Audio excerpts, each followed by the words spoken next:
आप गोली खाते हो, वियाग्रा। जाओ किसी शमशान पर डेड बॉडी को देखो और सोचो, अरे मैं इस शरीर को भोगना चाहता हूं, कभी नहीं भोग पाओगे। एक पुराना गाना है कि तन से तन का मिलन हो ना पाया तो क्या, मन से मन का मिलन कोई कम तो नहीं। चांद मिलता नहीं सबको संसार में, है दिया ही बहुत रोशनी के लिए। छोड़ दें सारी दुनिया किसी के लिए, ये मुनासिब नहीं आदमी के लिए। ये 14 साल जो भगवान राम जंगल में रहे, श्री राम, उन्होंने क्या किया? इस आंख को खोला और माया में, अरे माया तो ब्रह्म का व्यक्त रूप है। इच्छा पे नहीं जीना है, जरूरतों पे जीना है। अभी आपने देखा राम भद्राचार्य जी ने प्रेमानंद महाराज पे कमेंट कर दिया कि उनको संस्कृति नहीं आती, वो ज्ञानी कैसे हो सकते हैं। जय हिंद फ्रेंड्स, गुरुदेव भगवान के चरणों में सादर प्रणाम, सादर नमन। आशा करता हूं कि आप सब गीता की इस धारा का आनंद ले रहे होंगे और बहुत सारी बातें सीख भी रहे होंगे।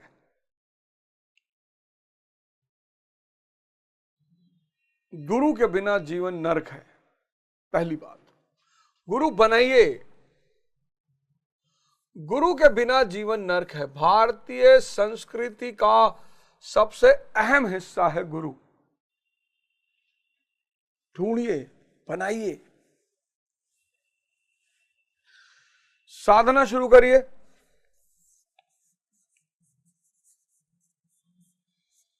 और तपस्या शुरू करिए। बड़ा मजेदार चीज है, बस समझ में आने लगे। तमस पे हैं तो रजस पे जाइए, रजस पे हैं तो सत्व पे जाइए, और फिर सत्व के ऊपर भी जाइए और इस जीवन का आनंद लीजिए।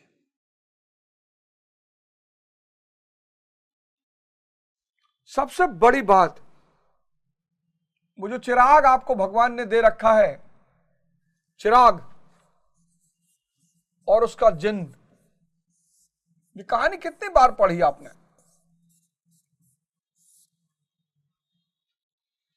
कि अलाउद्दीन है, उसको चिराग मिला, उसने चिराग घिसा, उसमें से जिन्न निकला, उस जिन्न ने कहा क्या हुक्म मेरे आका। आपको पता है ये जिन्न कौन है? आपका मन। इसको घिसना पड़ेगा, ध्यान करना पड़ेगा। किस लिए? मन को गुलाम बनाने के लिए। वो मन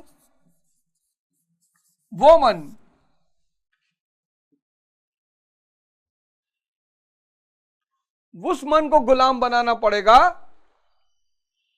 जो मन आपको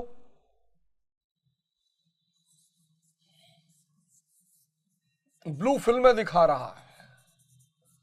अगर ये मन आपको ब्लू फिल्में दिखा रहा है तो आपको विनाश के रास्ते पे ले जा रहा है। ये मन अगर आपसे हस्त मैथुन करवा रहा है तो आपको विनाश के रास्ते पर ले जा रहा है। ये मन अगर आपसे नशा करवा रहा है तो आपको विनाश के रास्ते पे ले जा रहा है। ये मन अगर आपको 10 घंटा मोबाइल में व्यस्त रखता है तो आपको विनाश के रास्ते पे ले जा रहा है। और आप कह रहे हो कि ध्यान क्यों करना चाहिए?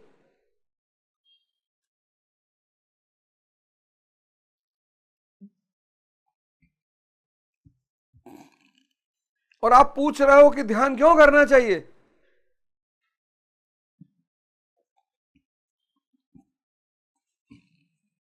बताओ।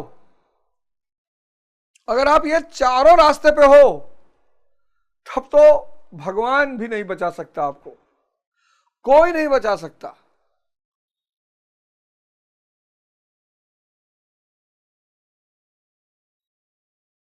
इसलिए ध्यान करना है और इस मन को गुलाम बनाना है। और जब ये मन गुलाम बन जाएगा तो ये ब्लू फिल्म की जगह पढ़ाई शुरू होने लगेगी। कोई जरूरी नहीं है कि कोर्स की किताब ही पढ़ी जाए, गोदान पढ़ डालिए। कम से कम आपको ग्राम और नगर के समाज का पता तो चलेगा। एक सिलिया का प्रेम है, गोदान में एक पात्र है सिलिया, जाति की चमार है, एक उसका प्रेम है, और एक मालती मैडम का प्रेम है, एक गोविंदी का प्रेम है।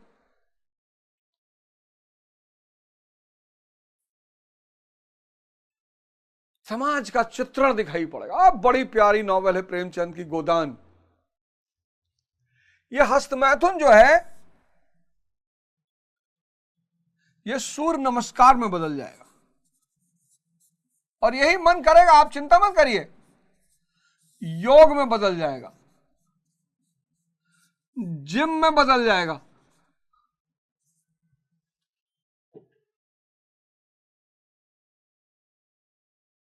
ये नशा जो है ये जुनून में बदल जाएगा कि कुछ बहुत बड़ा काम करना है जीवन में।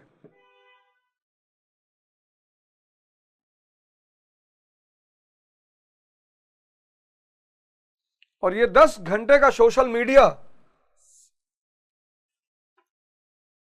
आपका यज्ञ में बदल जाएगा।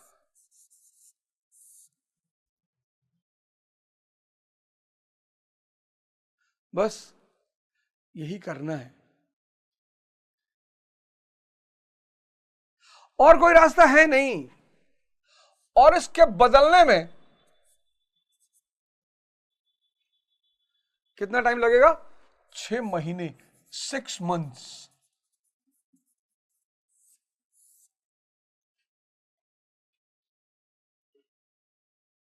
6 महीने लगेगा।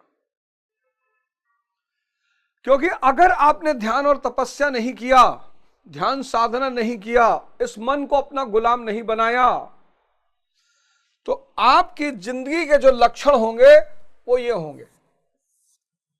आईसीयू अंतिम चरण होगा, दुख निरंतर होगा, अशांति आपकी गर्लफ्रेंड होगी,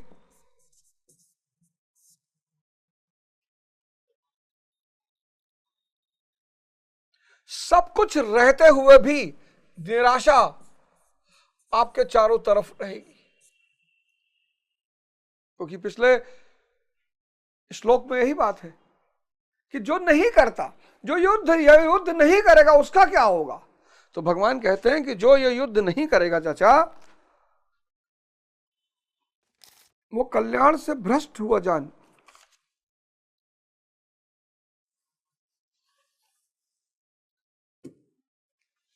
आज कितने लोग हैं जो ये नहीं कर पा रहे हैं, परेशान है, हाँ? परेशान है। तो आइए अगले श्लोक पे चलते हैं, जिसमें भगवान कहते हैं कि भाई क्यों नहीं कर पा रहे हैं। तो एक तो गुण के अधीन है, ज्ञानी तो अपने स्वरूप में है, महाराज जी तो चेतना के रूप में है, और चेतना प्रकृति से बंधी नहीं हुई है, वो गुणातीत है। तो यज्ञ, कर्म, साधना, तपस्या ये उसका नेचर है।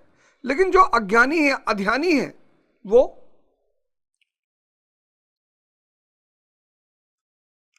वो जो है अपने इस गुण की प्रकृति से बाहर नहीं आ पा रहा है। लेकिन और इसकी वजह 34वें श्लोक में इसकी एक और वजह बताते हैं। कहते हैं इंद्रियस्यार्थो राग द्वेषो व्यवस्थितो तर्योर्न वशमागच्छतो हरास्य परिपंथनो। इंद्रियों और इंद्रियों के भोगों में राग और द्वेष स्थित है। अरे भाई साहब,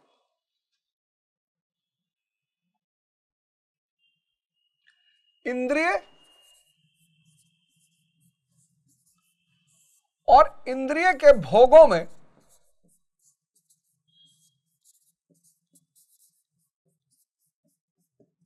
क्या स्थित है?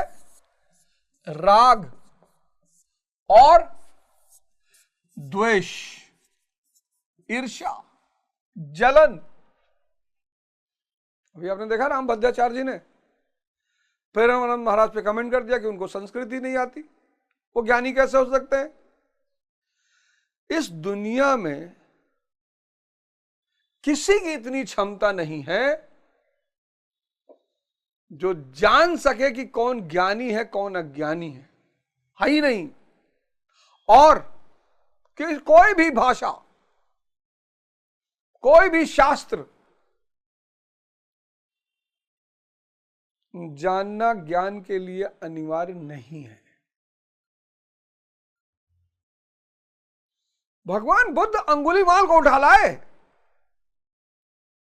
कबीरदास, उनसे बड़ा ज्ञानी कौन पैदा हुआ?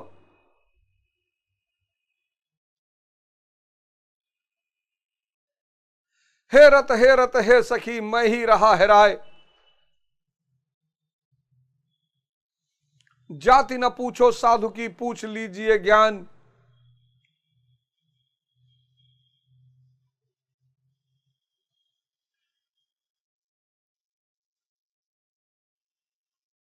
मन के मते न चलिए मन के मते अनेक, और जो मन पे असवार है वो साधु कोई एक।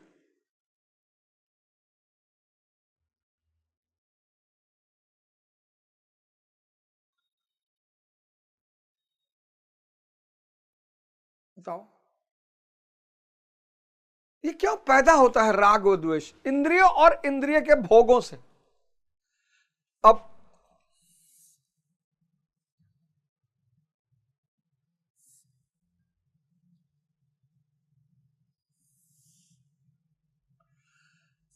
अवध ओझा, मुकेश अंबानी,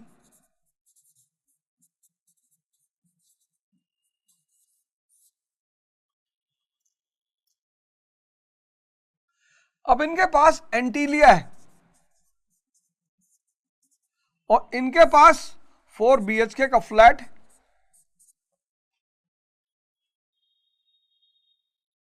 और ये अध्यानी है, अज्ञानी है, तो पता क्या कहेंगे? अरे भैया जहां नींद अच्छी आए वो झोपड़ी भी मस्त है।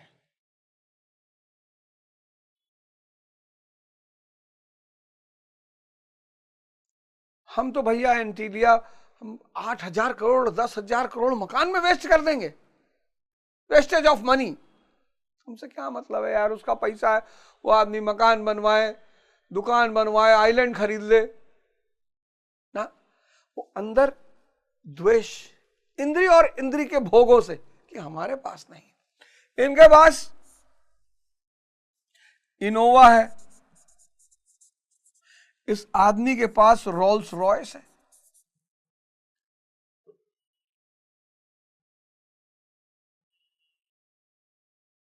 ये टाइटन की घड़ी लगाते हैं, वो 25 करोड़ की लुई मुजेटो की घड़ी लगा रहा है।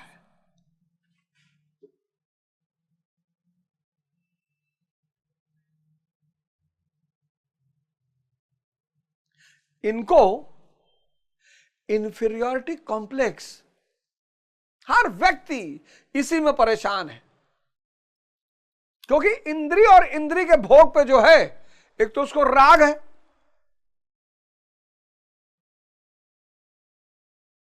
जो इंद्रिय के भोग हैं वो राग पैदा करते हैं। किससे? स्त्री से। किससे? विषय से। सुख मिल गया ना, शांति मिल गई 2 मिनट की, तो याद आ रही है।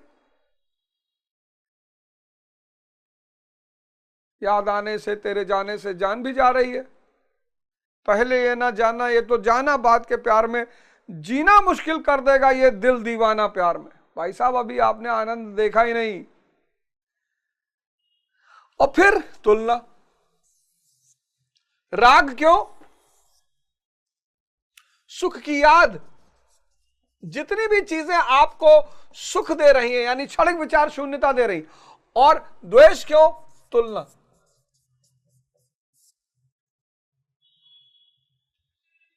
आज भारत का समाज, खासकर उत्तर भारत का समाज, इससे इतनी बुरी तरह ग्रसित है।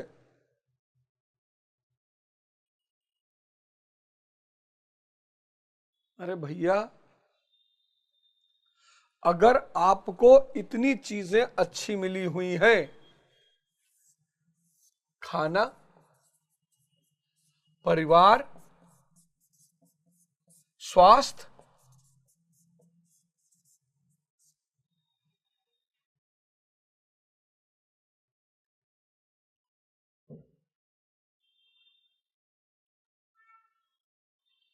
संपन्नता, तो आपसे अमीर आदमी इस धरती पर कोई नहीं है।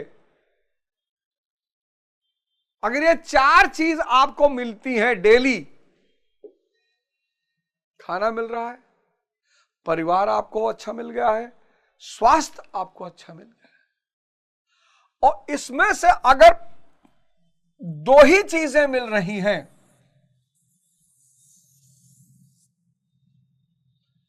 तो आप परम सौभाग्यशाली हैं। और चारों मिल रही हैं, तो परमात्मा की आप पर असीम कृपा है। धन्यवाद दीजिए उसका, समय का सदुपयोग करिए।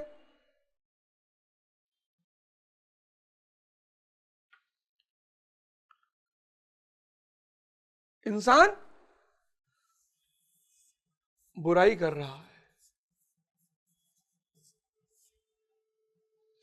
अरे हम जानित है अवध ओझा का गांजा पियत रहे, हम जानित नहीं है।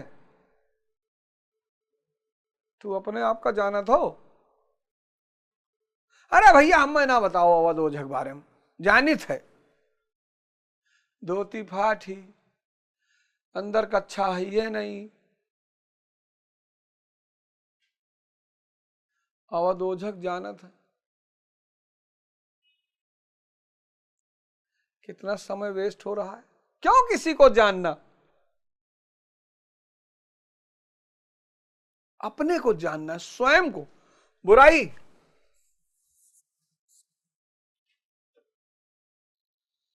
साजिश कर रहे हैं, षड्यंत्र।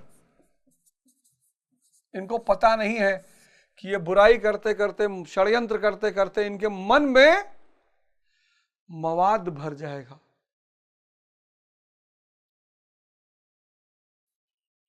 ये बुराई और षड्यंत्र करते करते इनके मन में मवाद भर जाएगा, पस। मन इन दोनों चीजों का आदी हो जाएगा, और उसके बाद इनकी जिंदगी नरक हो जाएगी। लोग कहते हैं ना भैया कि परमात्मा पे छोड़ दो, बुरे आदमी को परमात्मा पे छोड़ दो, इसीलिए कहते हैं। इंद्रिय और इंद्रिय के भोगों से राग और द्वेष पैदा होता है। इन दोनों के वश में नहीं होना चाहिए, क्योंकि इस कल्याण मार्ग में कर्मों से छूट जाने वाली प्रणाली में ये राग और द्वेष दुर्घष शत्रु हैं। राग और द्वेष दुर्घष शत्रु हैं, दुर्घष। राग और द्वेष, कितना बड़ा सूत्र लिख दिया। ये क्या है? ये दुर्घष शत्रु है।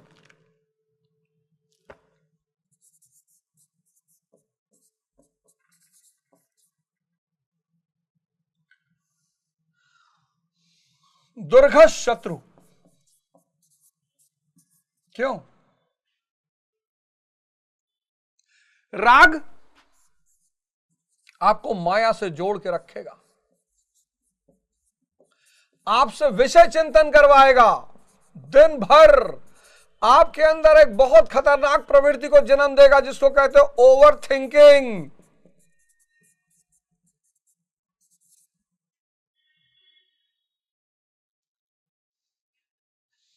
स्त्री मिल जाए, गाड़ी मिल जाए, मकान मिल जाए, पैसा मिल जाए, नहीं तो सुख नहीं मिलेगा। द्वेष, द्वेष, यह आपसे निंदा करवाएगा, यह आपसे षड्यंत्र करवाएगा, यह आपसे गाली दिलवाएगा,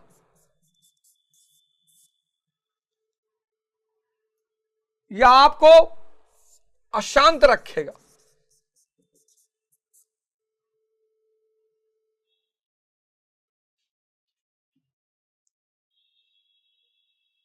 दुर्घट शत्रु, दुर्घट शत्रु।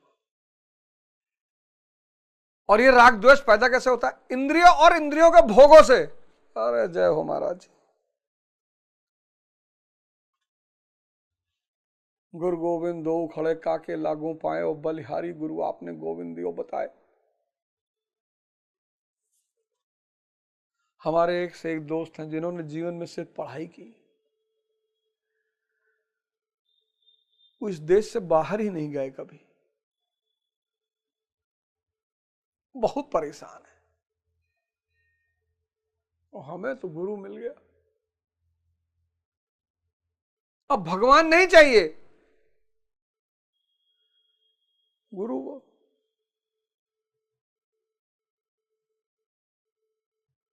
पता ही नहीं चलता कि ये पैदा क्यों होता है।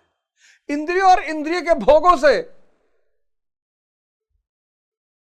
ये करता क्या है? राग माया से जोड़ देगा, विषय चिंतन करवाएगा, ओवर थिंकिंग पैदा करेगा। स्त्री ले आओ, पुरुष ले आओ, पैसा ले आओ, मकान ले आओ, गाड़ी ले आओ, खाना ले आओ। और द्वेष निंदा करवाएगा, षड्यंत्र करवाएगा, गाली देगा, अशांत रखेगा।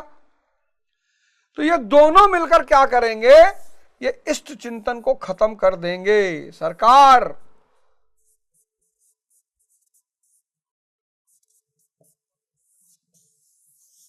ये इष्ट चिंतन को खत्म कर देंगे।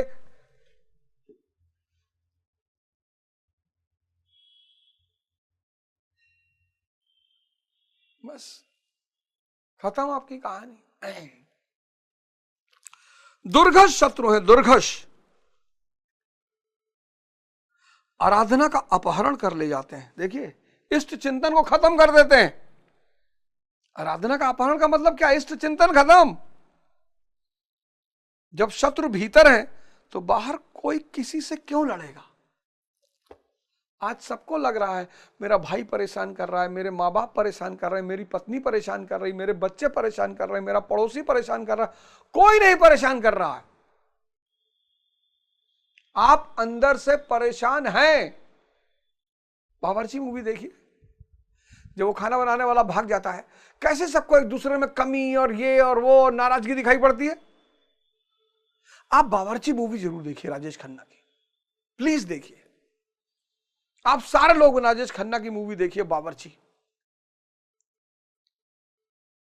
आपको एक गीता समझ में आने लगेगी। जब शत्रु अंदर है, राग और द्वेष, बाहर किससे लड़ोगे?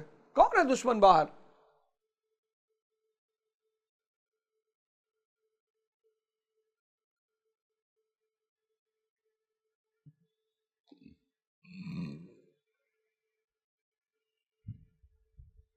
कौन है दुश्मन बाहर? अंतःकरण में। शत्रु तो इंद्रियों और भोगों के संसर्ग में है। ये दोनों शत्रु, राग और द्वेष।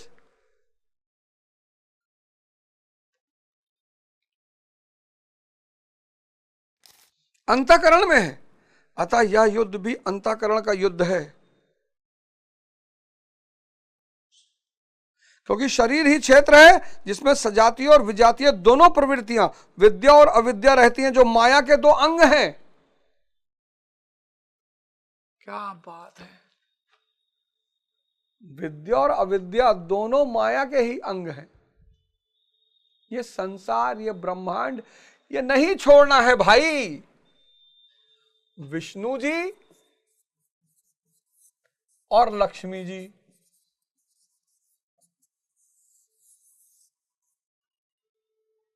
विष्णु जी यानी ब्रह्म, लक्ष्मी जी यानी माया।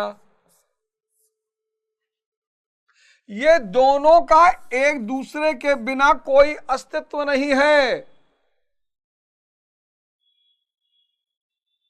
नुसरत फतेह अली खान साहब कहते हैं, खुद की पहचान के लिए सबको बना रखा है और फिर खुद को सबकी नजरों से छुपा रखा है। ये आंख खोलने पर इसका दर्शन हो जाता है, सब में ब्रह्म दिखाई पड़ने लगता है। इच्छा खत्म हो जाती है, इच्छा खत्म, मन खत्म।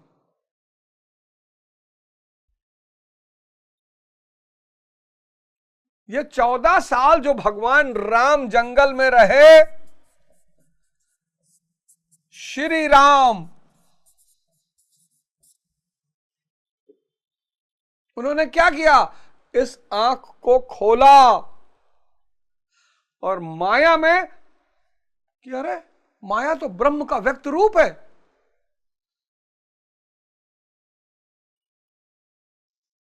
इच्छा पे नहीं जीना है, जरूरतों पे जीना है। विवाह किया, बहुत अच्छा। परिवार बनाया, बहुत अच्छा। बच्चे पैदा किए, बहुत अच्छा। पर स्त्री को भोगोगे, स्त्री से सुख लोगे? सुख तो अंदर है।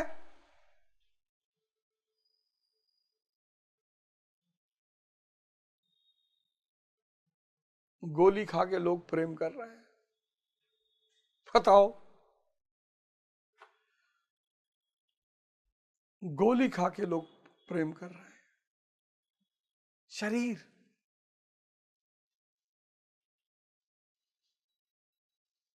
शरीर से प्रेम होगा? भाव से।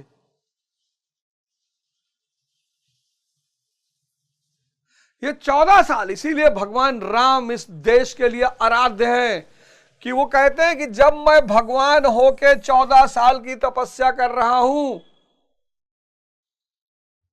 तो तुम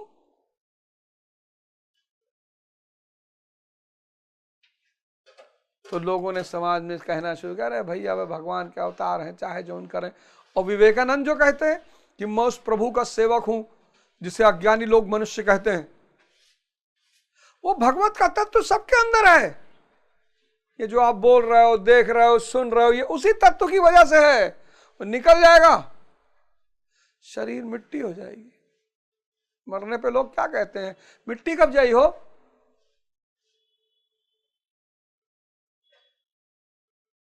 ये थोड़े कहते हैं कि होरी का कब ले जाबो। जैसे आदमी मरा, देखो उसका नाम हटा देते हैं लोग। जैसे मृत्यु होती है, बॉडी को किसी नाम से लोग नहीं बुलाते। मिट्टी।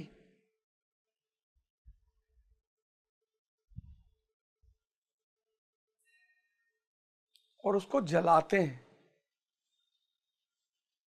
कि अब कोई फायदा नहीं। किन चीजों को हम जलाते हैं? जिसका अब कोई इस्तेमाल ही नहीं है और ना कभी होगा।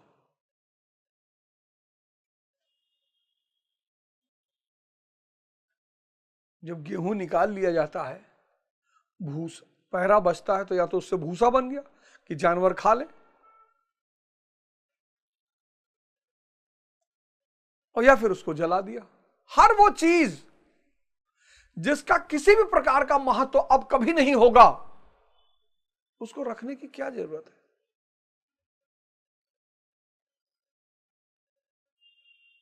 और उस मिट्टी को भोगने के लिए आप गोली खाते हो, वियाग्रा। जाओ किसी शमशान पर डेड बॉडी को देखो और सोचो, अरे मैं इस शरीर को भोगना चाहता हूं। कभी नहीं भोग पाओगे।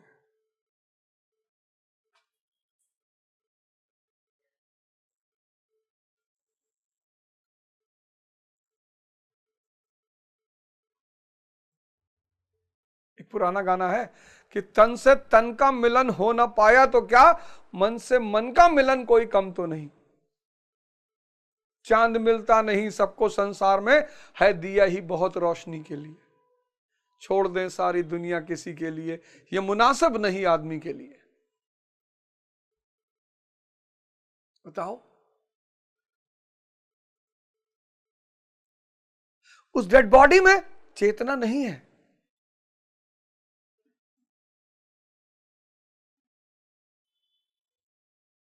चेतना का मूल स्वरूप क्या है? भाव। अगर दो शुद्ध भाव के स्त्री पुरुष मिल जाएं तो आजीवन आजीवन बिना शारीरिक संबंध के रह सकते हैं। और इसका सबसे बड़ा उदाहरण है रामकृष्ण परमहंस और मां शारदा।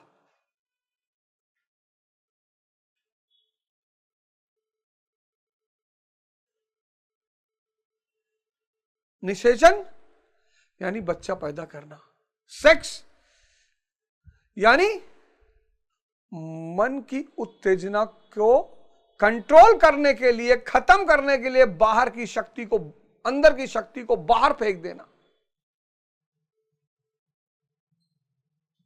निषेचन अलग है, सेक्स अलग है।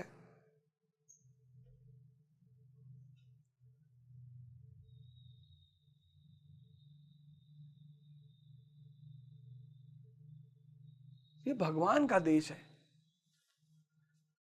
भारत भगवान का देश है। भगवान बनाने की फैक्ट्री है भारत।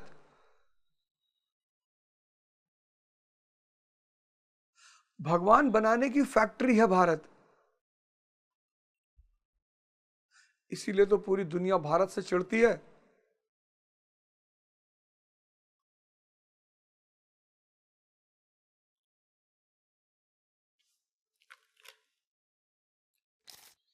इन्हीं प्रवृत्तियों का पार पाना, सजातीय प्रवृत्तियों को साध कर विजातियों का अंत करना युद्ध है।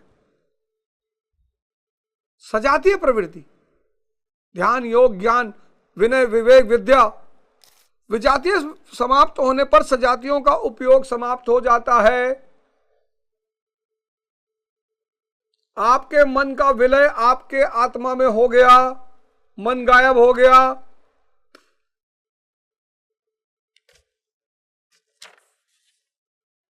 भाई कांटा निकल गया तो सुई की क्या जरूरत है अब?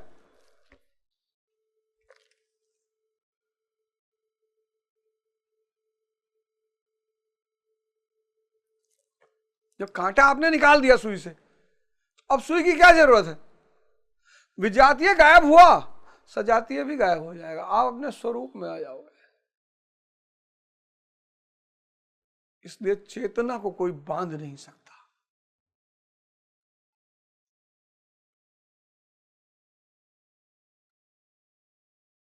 चेतना का गुण है, गुणातीत है वो गुणों के पार है।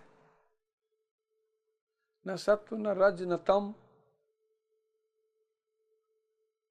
तो जब तीनों गुण, और यही तीनों गुण कर्म कराते हैं, और जब तीनों गुण गायब, कर्म खत्म।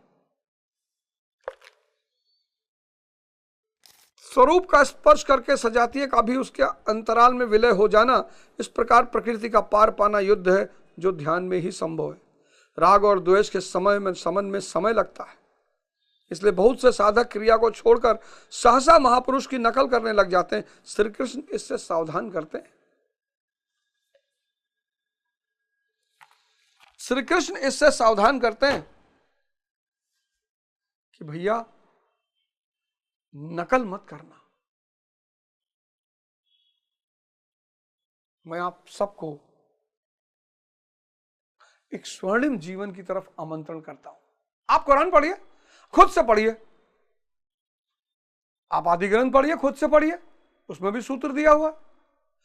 आप श्रीमद् भगवत गीता पढ़िए, उसमें सूत्र दिया हुआ है। आप रामचरितमानस पढ़िए, उसमें सूत्र दिया हुआ है।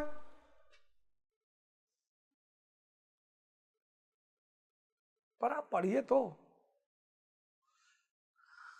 आप इस धर्म रूपी विज्ञान का अनुसंधान तो करिए।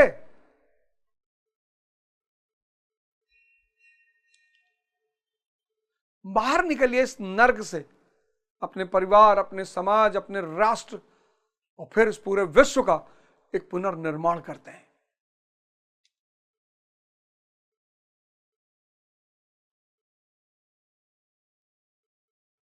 मैं अकेला बहुत देर चलता रहा, अब सफर जिंदगानी का कटता नहीं। आइए भारत से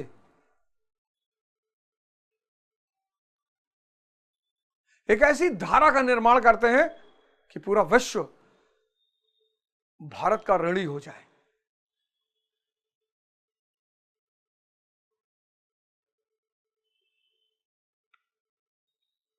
और ये क्षमता सिर्फ भारत के पास है।